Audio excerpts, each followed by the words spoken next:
Кішкентай кедей дәйекше.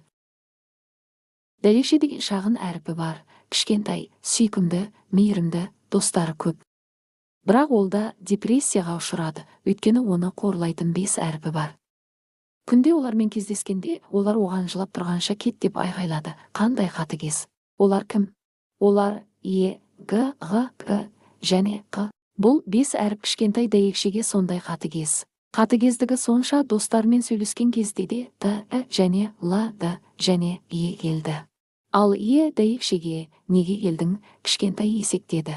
Оның бұл сөзі дәйекшенің жүрегін әп-сәтте сыздап жылап ұшып кетеді. Неге бұлай істеуге тура келді? Деді ашуланыпты. Ол менің серіктесімнің бірі, оның сезімін жараладың. Жалғасады. Бұл сенің шаруаң емес. Деді ашуланып. Дәйекшенің досы көп болса да, сөзде 5 әріптің бірі болса, ол бола алмайды. Достары болса да кетеді. Бірақ егер бұл әріптердің бірі нақты сөзде болмаса, ол достармен бақытты және тыныш сөйлесіп ойнай алады. Соңы